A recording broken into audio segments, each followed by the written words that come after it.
Yes, guys, welcome again to another episode of the WSXM podcast. I don't know. Tell a friend, tell a friend, tell a friend. You know the drill. Like, comment, share, subscribe. You know, it don't take long to do that. Just click the like button. Once you like the video, you don't know that works. Anyway, so I want to discuss Haiti, but I want to go on a different route. We know the turmoil that's happening in Haiti with the gangs taking over the country, and they have been uprising. They don't want any more puppet presidents. They want to have their own destiny in their hands and stuff like that. But what I want to discuss tonight is, first of all, this has been discussed at left, right, and center. Everybody have given their opinion on this uprising in Haiti and the gangs taking over, and the civil war that's going on. But I want to take it from a different perspective.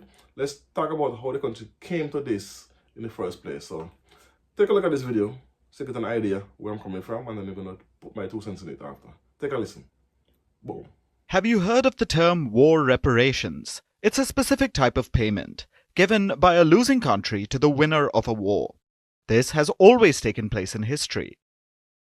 Germany paid this to the victorious Allies after World War II, and after World War I as well. France paid this to Britain after Napoleon was defeated. War reparations are a way for the losing side to pay for the lives lost. This is how it has always been, the business side of war. But what if the roles were reversed? If the winner of a war had to pay the loser, even if the war was justified, if it was the morally right thing to do? We don't have to imagine that scenario. It's what happened to Haiti, and the country has been suffering for 200 years because of this. Haiti is the poorest country in the Western Hemisphere. It's a country in the Caribbean Sea. It occupies half of an island, Hispaniola. The other half is a different country, the Dominican Republic, where the people are, on average, 10 times richer than the Haitians. What led to this stark disparity? Simply put, France. Haiti was once a French colony, called Saint-Domingue. France filled it with sugar and coffee plantations, and slaves to work on them. By the year 1789, 90% of the people in Saint-Domingue were slaves, subjected to barbaric cruelty by the French colonizers. So the slaves rose up to break their shackles. They finally won their freedom from the French in 1804, after fighting for over a decade. The people even defeated Napoleon's armada, making a place for themselves in history. But the joy was short-lived. Napoleon was beaten in Europe as well. The French monarchy was restored, and they wanted their colony back. France sent another armada in 1825. 500 cannons were pointed at the now free nation of Haiti, and the French made them an offer at gunship point. Pay 150 million francs for your freedom, or we'll enslave and kill you again. Let's look at a contemporary comparison, the Louisiana Purchase.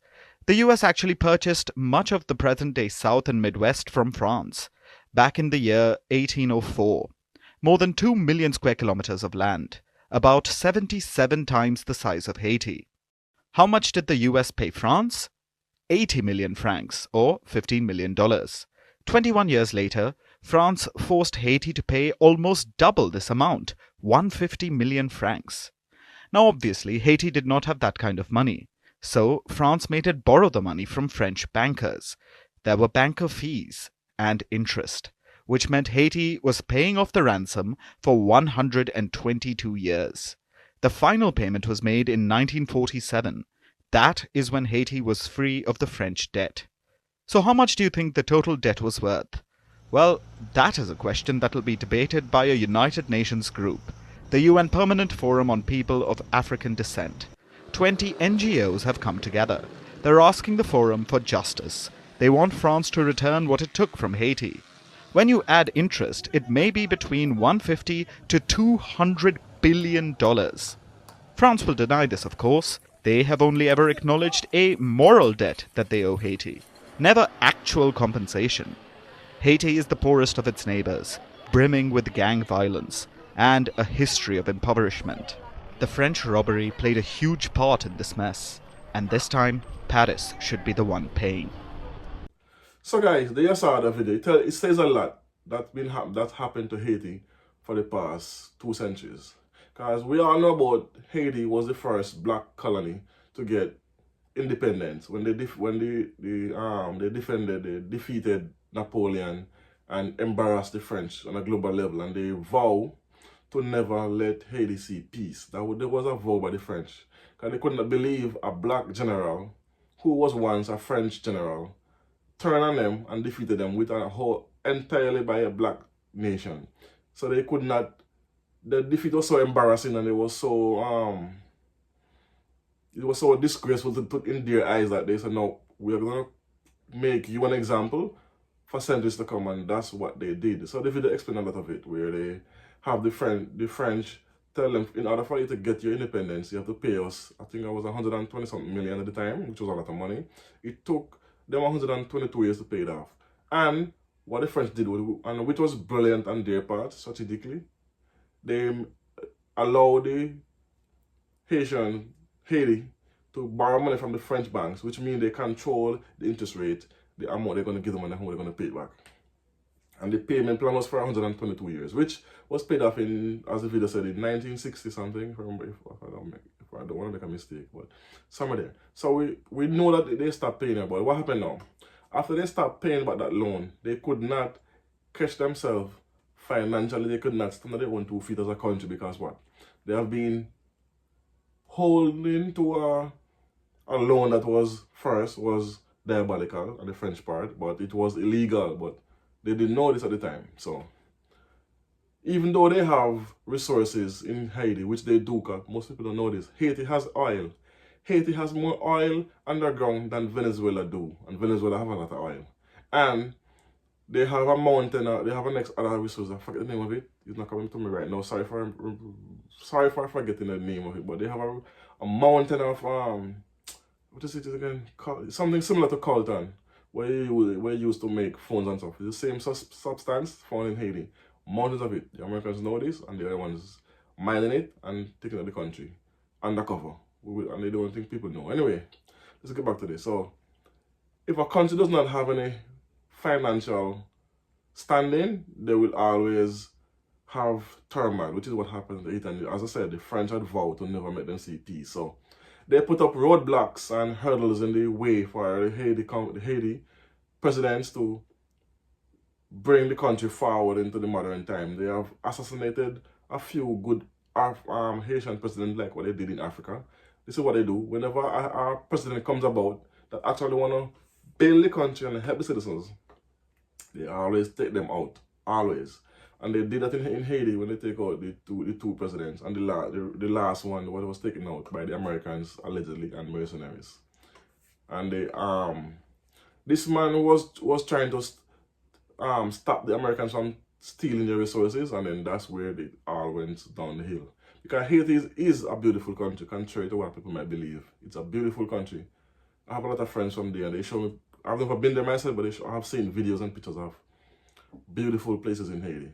And when they also use voodoo they stigmatize voodoo, and they use it as a weapon against people, so to also help keep them divided, because when I do that now, it keeps some, like for instance, the so-called uptown Haitians from the downtown Haitians, which means it put this group and say, yo, this group gonna commit voodoo on you, so don't be friends with them to talk to them. And then also you separate the country. Literally put the country into 2 parts. A rich area and a poor area. This is what they do. They tend to use us to divide each other. It's not hard to do, because sometimes we're kind of hard-headed and still mentally enslaved. We are enough of us is still have that mental slavery. Our minds are not free. Bob Marley said it in one of his most popular songs. None but ourselves can free our minds, which is true. You cannot be forced or made to open up your eyes to see what the colonizers did to us in the form of dividing us. Make sure we don't come together and work in unity to turn against them, basically. So that's where the Haiti struggle is coming from since the 1800s. So it's not like something just come up and then the country is in this big turmoil. It has been designed for centuries to make Haiti see hell up to this day, and it will never change until the citizens of Haiti actually realize what's going on.